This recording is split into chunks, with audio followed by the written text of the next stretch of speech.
You cannot terrify us. You cannot frighten us. You cannot threaten us. Because we are on the side of goodness. We are on the side of God. And to my friend Charlie, to my brother Charlie, I know you are looking at us right now. I know you're watching Erica right now. I know you're watching your children right now. And I promise you, my friend, I promise you, my brother, we will prove worthy of your sacrifice. We will prove worthy of your time on earth. We will make you proud. We will finish the job. We will defeat the forces of darkness and evil. And we will stand every day for what is true, what is beautiful, what is good. And we will achieve victory for our children, for our families, for our civilization, and for every patriot who stands with us. God bless you. Okay, so there it is. I told you, their God is another being entirely. He says that they're on the side of God. And that God believes like they believe, which means it's no kind of God. It's a hateful, spiteful, vengeful, cruel, dehumanizing, vicious God that they believe in. So yes, just like the Romans, just like the Athenians, just like the slave masters of Philadelphia and Monticello. Imagine cynically using the death, the murder of his supposed friend to try to incite division and revenge, to try to threaten and boast and to negate the humanity and the basic human value of everyone who disagrees with his toxic doctrine. All emotions must be channeled into hatred and anger, aggression, intimidation. This is their reflex. It's the reflex of that whole so-called civilization, and always, always against the weak, always against the vulnerable, always against the least of these. Right? He's letting you know that you're superfluous. He said you're nothing. He said you are nothing, you have nothing, and you will leave nothing. And they will see to that. Obviously what he said was meant to provoke. I mean, it's not only meant to provoke his base and Trump's base and Kirk's base, but to provoke everyone else. You understand? The threats and the insults and the intimidation, all of that is meant to provoke you, because they want a war. Yes, they want a war. They want a war, and they're going to do it. They're going to do whatever they're going to do anyway, but it will be easier for them if you holler back. You understand? You see, they always want to frame their abuse. They always want to frame their abuse as retribution, as defense, as revenge, as fighting back. That's what makes Charlie Kirk's death so useful for them. Because then they can do everything that they were planning to do anyway. They can do it, but now they can do it under the pretense of fighting back. You understand? It's the same as what they did with the so-called war on terror. Just the same thing that Israel is doing right now. It's just like an abusive cop who uses the slightest resistance as a justification for an extrajudicial killing. They can say, you made me do it, even though it's exactly what they wanted to do, and it's exactly what they were going to do anyway. Even if you didn't resist, he was still going to shoot you anyway. Just like the Israelis were still going to do in Gaza whatever what they're doing now, they were going to do that anyway. No, I told you before, you need to disengage. Don't be provoked, disengage. You need to disconnect. You need to focus yourself on building community sovereignty, local sufficiency zones. Because what's coming is coming either way. And I've told you this many, many times. Your government is now nothing but a colonial enforcer for the eight national owners and controllers of global financialized capital. Your government are mercenaries. You need to understand yourselves over there in America as an occupied country and act accordingly. Meaning build autonomous communities. As much as you can, build autonomous communities and try to build bridges, again, I'll say it, and connections with people who share your beliefs, who share your so-called race, your so-called ethnicity, your economic circumstances, and so on, people in the global south. You know, you need to connect with the global majority that you're a part of. And that by being a part of that global majority, it makes you a minority in America. But you need to identify with that majority as a member of that majority. Not just identify, but actually reach out, actually build relationships, connect.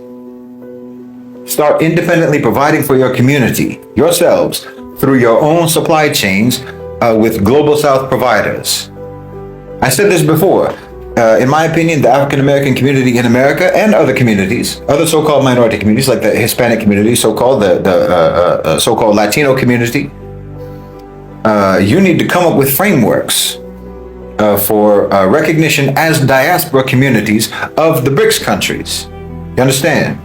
You need to try to propose some kind of mechanisms for how BRICS can actually recognize, can actually work with the populations of the countries in BRICS, but who live in the diaspora. That's how you need to identify yourselves and organize yourselves. Forget about identifying as an American. America doesn't see you that way. That's a one-sided relationship.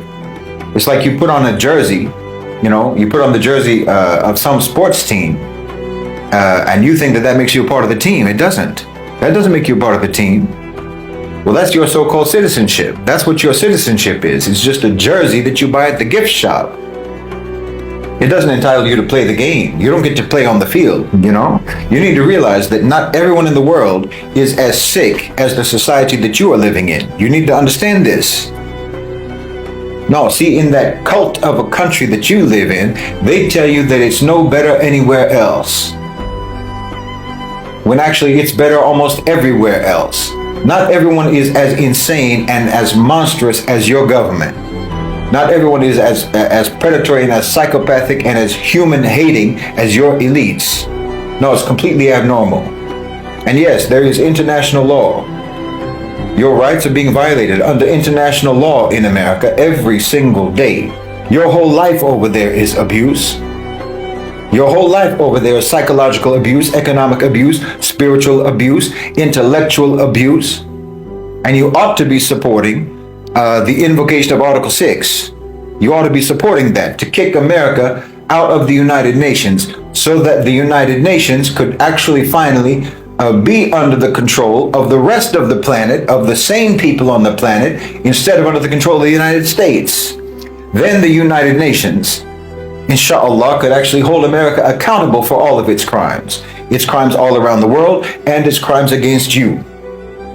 That's why I'm saying you need to start building communities that are autonomous outposts of the Global South, just located in America.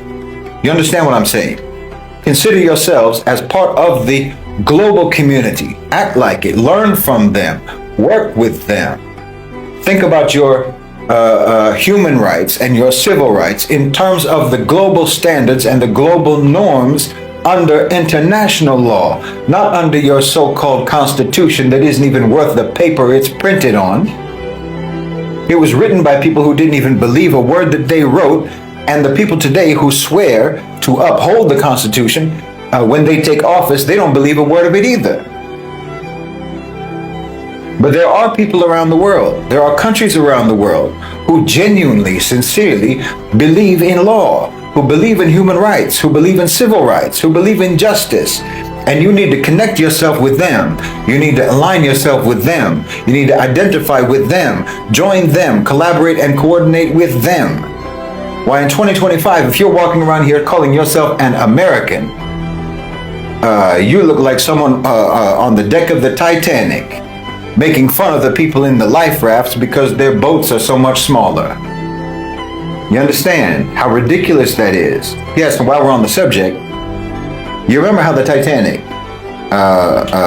when it was sinking, how it turned completely vertical and then it split in half, right? Well, that's how you can understand your right and your left in America. The Democrats and the Republicans are just the two broken sides of the Titanic, and they're both going down. Neither one of them is going to save you. Neither one of them is going to save you. They're both sinking. So get you a life raft. You need to get on one of those little dinghies and save yourself. Because when you have these people literally in your face calling you nothing, you best believe they're not going to help you. They're not going to help you at all. They're not going to protect you. They're not going to save you. They're already calling you nothing just so that they can get busy drowning you, and no one will complain about it. No one will raise any fuss about drowning you. I'm telling you, you need to understand what's happening. Don't misunderstand what's happening. There's no fight here. You can't fight against the fact that the ship is sinking. That's not a fight situation. That's a survive situation. That's an escape situation. There's no fight to be had in this scenario. And I'm not telling you to flee the country, even though that's what a lot of you are doing. There's a lot of Americans. We're seeing a lot of that recently. They're already doing it. More and more Americans are seeking refuge in the global south. They're coming here for asylum. But not everyone is able to do that. So you need to flee your country even while you're in it. You understand me? Carve out your own places there. Carve out your own communities. Like I said, sufficiency zones. You can get out of there even while you're still there. I'm not talking about solidarity as a slogan. Most people just use it as a slogan, but I'm talking about practical reality, real solidarity, economic solidarity.